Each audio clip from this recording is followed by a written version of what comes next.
संध्याकाळची वेळ होती. पावसाने शहरावर जणू काही जुन्या आठवणीची चादर टाकली होती. रेल्वे स्टेशनच्या बाहेर उभा असलेला अमोल गर्दीकडे पाहत होता. पण खरं तर तो कुणालाच बघत नव्हता. त्याच्या डोक्यात फक्त एकच नाव घुमत होतं, मृणाल. मृणाल ती त्याच्या आयुष्यात आली तेव्हा तो पूर्णपणे रिकामा नव्हता, पण पूर्ण भरलेलाही नव्हता. अमोल साधा मुलगा, नोकरी छोटी, पगार मर्यादित, स्वप्न मात्र हट्टी. त्याला मोठं व्हायचं होतं, पैशाने नाही तर ओळखीने. कोणीतरी आपल्याला खरंच ओळखावं ही त्याची आतली इच्छा होती. मृणालला पहिल्यांदा पाहिलं तेव्हा काही खास दिसत नव्हती, पण तिच्या डोळ्यात एक वेगळाच थकवा होता. कॉफी शॉपमध्ये रोज येणारी, एकटी बसून वहीत काहीतरी लिहिणारी आणि उठताना वेटरला हलकासा हसून थँक्यू म्हणणारी. एक दिवस अमोलने धाडस केलं. तुम्ही रोज काहीतरी लिहिता, कविता? मृणालने मान उचलली. पहिल्यांदा तिच्या डोळ्यात थोडीशी भीती दिसली आणि लगेच ती लपवली. नाही, पत्र, ती म्हणाली. कोणासाठी? ज्याला पाठवणार नाही, एवढंच उत्तर. त्या वाक्यात अमोल अडकला. हळूहळू बोलणं वाढलं. कॉफी शॉपच्या खुर्चीपासून ते स्टेशनपर्यंतच्या पायऱ्यापर्यंत. मृणाल कमी बोलायची, पण जे बोलायची ते मनात खोल रुतायचं. ती कधीच तिच्या घराबद्दल बोलली नाही, कधीच भूतकाळाचा उल्लेख केला नाही आणि भविष्याबद्दल विचारलं की विषय बदलायची. अमोलला ते आकर्षक वाटायचं. त्याला वाटायचं कदाचित मीच तो आहे ज्याच्या समोर ती सगळं उघडेल. पण एक गोष्ट विचित्र होती. ती कधीच फोटो काढू द्यायची नाही, ना स्वतःचा ना दोघांचा. मला फ्रेममध्ये अडकायला आवडत नाही, ती हसून म्हणायची. पण त्या हसण्यातही एक थरथर होती. एक संध्याकाळी पाऊस जोरात पडत होता. मृणाल उशिरा आली. डोळे लाल, ओठ थरथरत होते. काय झालं? अमोलने विचारलं. काही नाही, ती म्हणाली. पण तिच्या चेहऱ्यावर, तिच्या हातावर नखांचे खोल ओरघडले होते. त्या रात्री अमोल झोपलाच नाही. पहिल्यांदाच त्याला जाणवलं, ही गोष्ट फक्त प्रेमाची नाहीये. इथे कुठेतरी वेदना आहेत, ज्या शब्दांमध्ये खोल आहेत. आणि त्या वेदनांचा दरवाजा हळूहळू त्याच्यासमोर उघडायला लागला होता. त्या रात्रीनंतर अमोल बदलला होता. तो हसत होता, बोलत होता, पण आतून सतत एकच प्रश्न कुरतडत होता. मृणाल कोण आहे? दुसऱ्या दिवशी ती आली नाही. तिसऱ्या दिवशीही नाही. कॉफी शॉपमधली ती खुर्ची रिकामी होती. वेटरने विचारलं, तुमची मैत्रीण नाही आली आज? मैत्रीण? अमोलच्या छातीत कुठेतरी टोचलं. चौथ्या दिवशी संध्याकाळी ती आली. पण आजची मृणाल वेगळी होती. केस विस्फटलेले, डोळ्याखाली काळी वर्तुळ आणि चालताना जणू ती जमिनीला ओढत होती. कुठे होतीस? अमोलचा आवाज नकळत कडक झाला. काही काम होतं? ती म्हणाली, नजर चुकवत. 4 दिवस? ती शांत. ते शांतपण पहिल्यांदाच अमोलला बोचलं. त्या दिवशी त्यांनी कॉफी शॉपमध्ये सोडलं. पावसात चालत, स्टेशनच्या मागच्या जुन्या रस्त्याने. तो रस्ता अंधारलेला होता. स्ट्रीट लाईटपैकी अर्धे बंद. लोक कमी आणि शब्द अजूनच कमी. तू मला काहीतरी लपवतेस? अमोल थांबला. मृणालही थांबली. सगळेच काहीतरी लपवतात अमोल, ती म्हणाली. फरक एवढाच, कोण किती खोल लपवतं. माझ्यापासून का? त्याने विचारलं. ती हसली, पण त्या हसण्यात आनंद नव्हता. कारण तू जवळ आहेस, ती म्हणाली. आणि जवळच्यांना सत्य सहन होत नाही. त्या रात्री पहिल्यांदाच मृणालने त्याला तिच्या घरी येण्याची परवानगी दिली. ती इमारत जुनी होती. लिफ्ट बंद, जिना ओलसर आणि भिंतीवर नावे, तारिका, ओरखडे. घर छोटंसं, फर्निचर फारसं नाही. भिंतीवर एकही फोटो नाही. एकच गोष्ट विचित्र होती. एक मोठी कपाटाची कडी बाहेरून लावलेली. अमोलचं लक्ष तिकडे गेलं. ते काय आहे? त्याने सहज विचारलं. क्षणभर मृणाल थबकली. काही नाही, ती म्हणाली पटकन. पण त्या काही नाही मध्ये पहिल्यांदाच भीती होती. त्या रात्री पाऊस खूप पडत होता. अमोल तिथेच थांबला. मध्यरात्री त्याला आवाज आला. कपाटातून हळूहळू, जणू कुणी श्वास घेतोय. अमोल उठला. हृदय जोरात धडधडत होतं. तो कपाटाजवळ गेला. कडीला हात लावला. तेवढ्यात मागून मृणालचा आवाज आला. उघडू नकोस. तो दचकला. काय आहे यात? त्याचा आवाज थरथरत होता. मृणाल जवळ आली.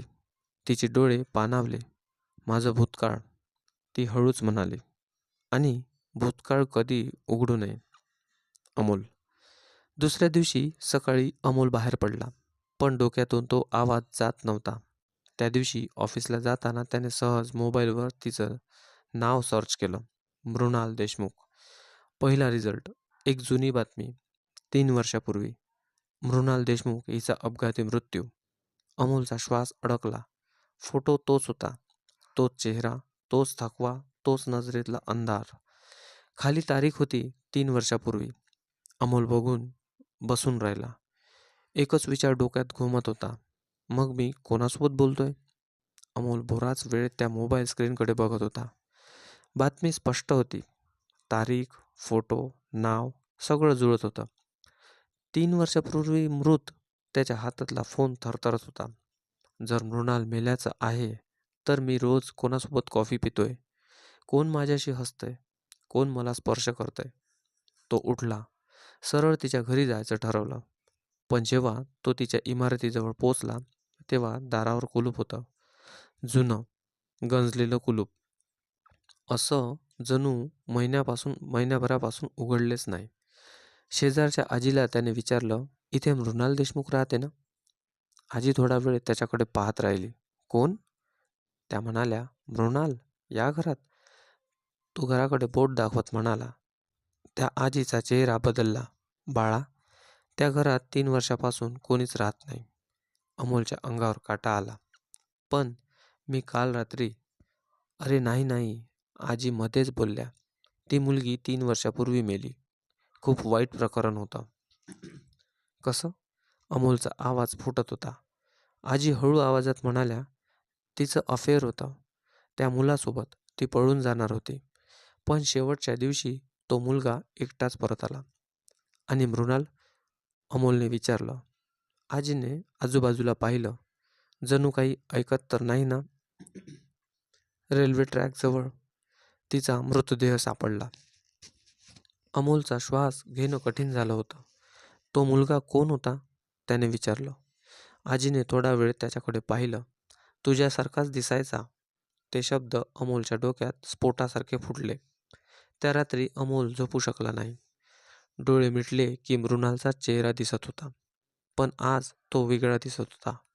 थकलेला नाही, रिकामा. रात्री 3च्या सुमारास त्याचा फोन वाजला. अननोन नंबर होता. त्याने उचलला. तू सत्य शोधतेस ना? मृणालचा आवाज होता. तू जिवंत आहेस का? तो ओरडला. फोनच्या दुसऱ्या टोकाला शांतता. मग ती म्हणाली, जिवंत असणं म्हणजे श्वास घेणं नसतं अमोल. मग तू आहेस काय? त्याच्या आवाजात रडू होतं. तुझी आठवण, ती म्हणाली. तुझी चूक आणि तुझं अपूर्ण प्रेम. मी तुला कधी भेटलोच नव्हतो. तो ओरडला. ती हसली. खरंच? मग त्या रात्री रेल्वे स्टेशनवर माझा हात कोणी धरला होता? अमोल स्तब्ध झाला. त्या आठवणी ज्या त्याने कायम दाबून ठेवल्या होत्या. एक मुलगी, पावसाची रात्र, स्टेशन आणि तो जो शेवटच्या क्षणी मागे फिरला होता. मी मी घाबरलो होतो. तो कुजबुजला. आणि मी मरण पावले, ती शांतपणे म्हणाली. फोन कट झाला.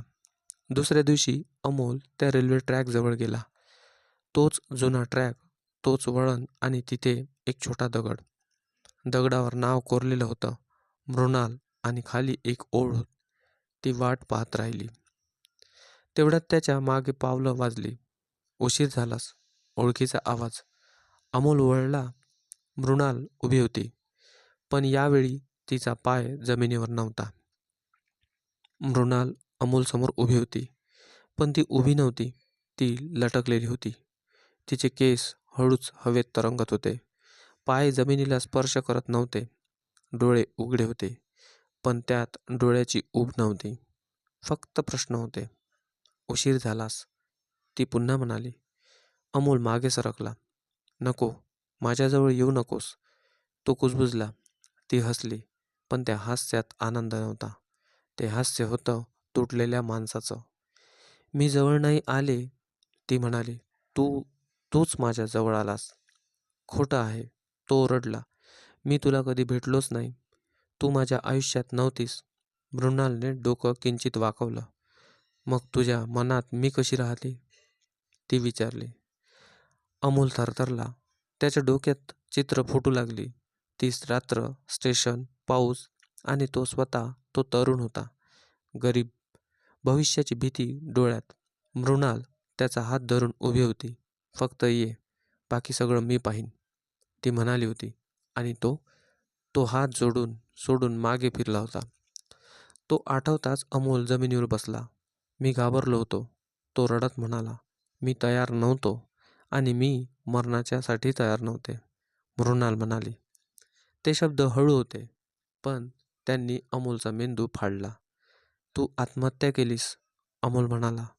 मी तुला मारलं नाही. मृणालचं हसू गायब झालं. खरंच, ती म्हणाली. तिने हात वर केला आणि अचानक अमोल स्वतःला त्या रात्री पाहू लागला. मृणाल ट्रॅकजवळ उभी होती, रडत होती. फोन हातात होता. तो येईल, तो नक्की येईल. पण फोन शांत होता. आणि मग एक आवाज. रेल्वे. ती मागे वळली. पळण्याचा प्रयत्न केला, पण पाय घसरला आणि त्या क्षणी ती ओरडली होती. अमोल! रेल्वे गेली आणि सगळं संपलं. अमोल ओरडला. मी तिथे नव्हतो. तो अपघात होता. मृणाल जवळ आली. इतकी जवळ की त्याला तिचा थंड श्वास जाणवला. अपघात माझा होता, ती म्हणाली. पण शिक्षा तुझी आहे. मला का सोडत नाहीस? अमोल रडत विचारलं. कारण तू अजूनही पळतोयस, ती म्हणाली. तू माझं दुःख स्वीकारलेलं नाहीस. मी काय करू? तो किंचाळला. मृणालने त्याच्या छातीत बोट ठेवलं. इथे बघ, ती म्हणाली.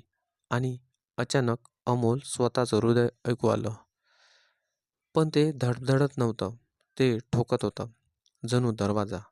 तू जिवंत आहेस, पण पूर्ण नाहीस, मी म्हणाली. ती म्हणाली. मग शेवट काय आहे? अमोलने विचारलं. मृणालचे डोळे काळे झाले. जे राहून गेलं ते पूर्ण करणं. तेवढ्यात अमोलच्या मागे पुन्हा रेल्वेचा आवाज आला. तो वळला. तोच ट्रॅक, तीच रात्र आणि समोर मृणाल. पण यावेळी ट्रॅकवर उभी नव्हती. ती त्याच्याकडे पाहत होती. यावेळेस ती म्हणाली, कोणी हात सोडणार नाही. रेल्वेचा आवाज आता दूर नव्हता. तो अमोलच्या आत धावत होता.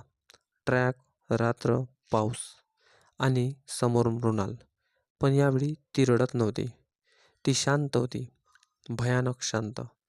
यावेळेस ती म्हणाली, तू पळणार नाहीस. अमोलचे पाय जड झाले. मी घाबरत नाहीये, तो स्वतःलाच म्हणाला. पण त्याचा आवाज त्याच्यावर विश्वास ठेवत नव्हता. घाबरणं वाईट नाही, मृणाल म्हणाली. स्वीकार न करणं वाईट असतं. अचानक ट्रॅकवर दुसरी व्यक्ती दिसली. तो स्वतः तरुण अमोल. डोळ्यात स्वप्न, मनात भीती. तो फोनकडे पाहतोय. कॉल कट करतोय. आता नाही, नंतर पाहू. आजचा अमोल ओरडला. थांब, फोन उचल, एकदाच बोल. पण भूतकाळ ऐकत नव्हता. मृणालने डोळे मिटले. ही ती जागा आहे, ती म्हणाली, जेथे तू मला एकटं ठेवलंस. रेल्वेचा आवाज जवळ आला. तरुण मृणाल ट्रॅकजवळ उभी होती. डोळे पाणावलेले, हात थरथरणारे. तो येईल, तो येणार आहे. आजचा अमोल पुढे धावला. मी आलोय, तो ओरडला. मी आलोय. पण कोणी ऐकलं नाही. रेल्वे जवळ आली आणि त्या क्षणी मृणाल आजच्या अमोलकडे वळली. आता तुझी वेळ, ती म्हणाली. माझी? तो घाबरला. हो, ती शांतपणे म्हणाली. माझं मरणं अपघात होतं. पण माझं एकटेपण ते तुझं होतं. मला काय करायचंय? अमोलने विचारलं. डोळे भरून आले. मृणालने त्याचा हात धरला. तो हात थंड नव्हता, तो रिकामा होता. त्याचं सत्य स्वीकारायचं, ती म्हणाली, आणि त्याची किंमत द्यायची. रेल्वे थांबली, वेळ थांबली. अमोल आजचा अमोल ट्रॅकवर उभा होता. समोर तरुण अमोल, मागे मृणाल. मी तुला मारलं नाही, अमोल म्हणाला, पण मी तुला वाचवलंही नाही. तो खाली बसला. मी भेकड होतो, तो रडत म्हणाला. मी प्रेम केलं, पण जबाबदारी नाही घेतली. मृणालचे डोळे ओलावले. हेच ऐकायचं होतं, ती म्हणाली. अचानक मृणालचा चेहरा बदलला. तो हलका झाला, दुखणं कमी झाल्यासारखं. माझं दुःख तुझ्या मौनात अडकलं होतं, ती म्हणाली. आता ते सुटलं. मग तू, अमोलनं विचारलं. ती हसली. पहिल्यांदा खरंच हसली. मी मुक्त होते, ती म्हणाली. आणि मी, अमोलचा आवाज तुटला. मृणालने त्याच्या छातीकडे पाहिलं. ते तुझ्यावर आहे. आजचा अमोल तरुण अमोलकडे वळला. तो फोन उचलतोय, कॉल लावतो, पण अचानक तो चित्र विरघळलं. ट्रॅक गायब झाला. रात्र संपली. अमोल जागा झाला. रुग्णालयात होता. अमोल डॉक्टर म्हणाले, तुम्ही 3 दिवस कोमामध्ये होता. ट्रेन समोर उडी मारण्याचा प्रयत्न केला होता. अमोलने डोळे मिटले. मृणाल, तो कुजबुजला. खिडकीजवळ एक हलकी सावली हलली. आवाज आला नाही, पण एक भावना आली. आता तू पळत नाहीयेस.